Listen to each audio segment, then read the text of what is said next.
Assalamualaikum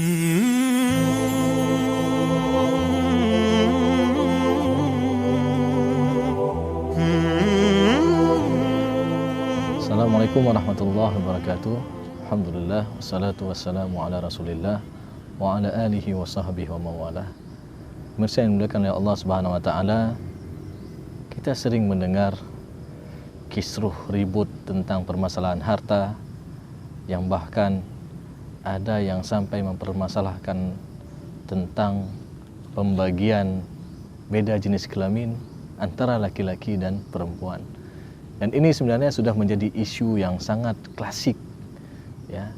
Orang-orang gender mengatakan Islam telah menzalimi hak-hak wanita, karena di dalam Islam Allah Subhanahu wa taala juga pernah menegaskan tentang pembagian laki-laki dan perempuan dalam surat An-Nisa ayat ke-11, lidzakari mislu hadzil unthayain, bagi laki-laki 2 berbanding 1 dengan perempuan.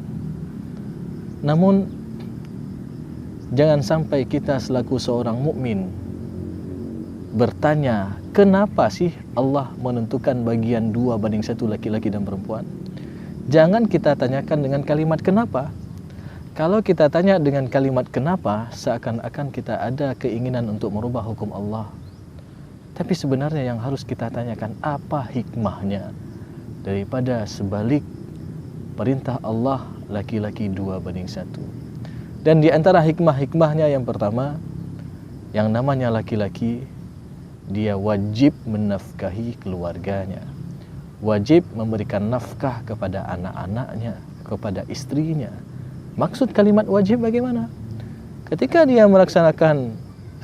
dia menafkahi keluarganya, dia mendapatkan pahala.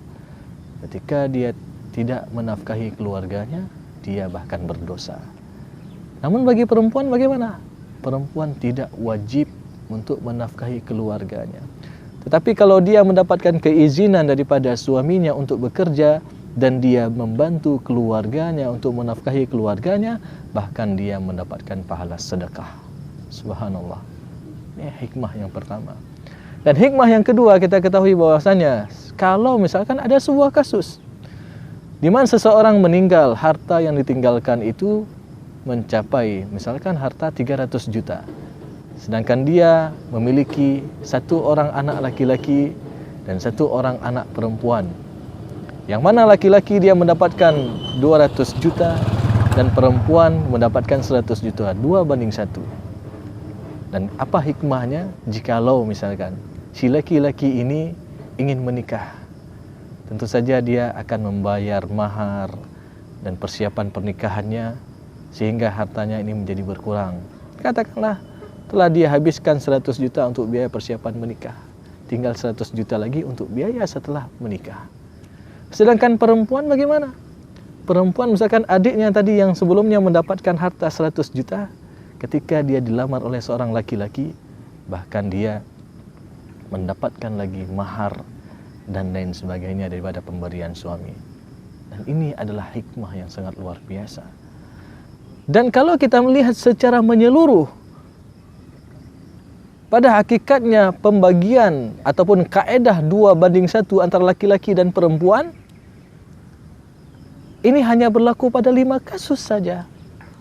Yang mana ketika misalkan seseorang meninggal, ahli warisnya ada anak laki-laki dan anak perempuan, ini berlaku kaedah 2 banding 1.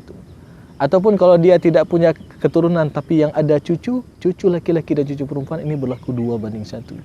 Kalau almarhum tidak punya keturunan tapi dia punya saudara laki-laki dan saudara perempuan, ini berlaku 2 banding 1. Begitu juga ketika ayah dan ibu si mayit, ketika almarhum tidak punya keturunan, ini berlaku kaidah 2 banding 1. Dan ini hanya berlaku 5 kondisi saja. Tapi ketika kita menelusuri secara mendalam bahwasanya ada 7 kasus, 7 keadaan di mana laki-laki dan perempuan itu sama dalam mendapatkan warisan. Misal, seorang meninggal, ahli warisnya ada saudara dan saudari yang satu ibu. Yang satu ibu beda ayah. Tentu saja dia mendapatkan bagian yang sama. Dan bahkan untuk ayah dan ibu almarhum, ketika almarhum ada keturunan, dia mendapatkan bagian yang sama juga, yaitu 1/6, sebagaimana Allah berfirman, wali abawaihi likulli wahidin minhuma sudusu mimma taraka in kana lahu walad. Dan bahkan kalau kita ingin menelusuri lagi, ada 10 kasus di mana perempuan lebih banyak dapat daripada laki-laki. Ada 10 keadaan, ada 10 kondisi perempuan mendapatkan lebih banyak daripada laki-laki. Contoh misalkan seorang meninggal, ada anak, ada suami, ada ayah kandungnya, dan almarhum meninggalkan anak perempuan, di mana anak perempuan mendapatkan setengah karena dia hanya seorang, dan dalilnya dalam surat An-Nisa ayat ke-11. Kemudian ayah kandungnya dia mendapatkan bagian 1/6. An-Nisa ayat ke-11 juga menjelaskan tentang itu. Dan suami mendapatkan bagian 1/4. An-Nisa ayat ke-12. Maka setengah untuk anak perempuan, 1/4 untuk suami almarhum, dan 1/6 untuk ayah almarhum. Maka ini antara laki-laki dan perempuan lebih banyak dapat perempuan. Bahkan ini ada 10 kasus.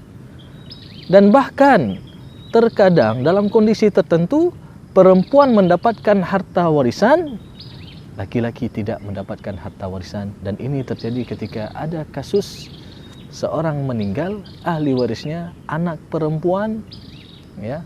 Kemudian ada saudari perempuan kandung, adik almarhum ataupun kakaknya seorang, dan juga ada paman. Maka untuk anak perempuan, ya, dia mendapatkan bagian setengah. Untuk saudari perempuan kandung dia mendapatkan asabah, dan untuk pamannya dia tidak mendapatkan apa-apa. Maka ketika kita mendalami secara mendalam, di sana ada nilai-nilai keadilan, yang mana Allah Subhanahu wa taala telah menentukan hal itu.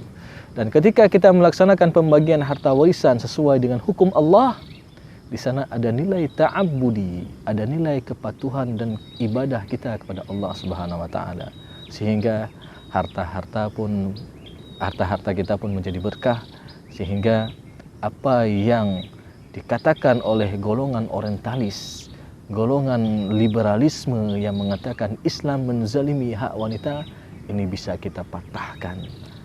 Oleh karena itu, marilah sama-sama kita terus menjaga harta kita.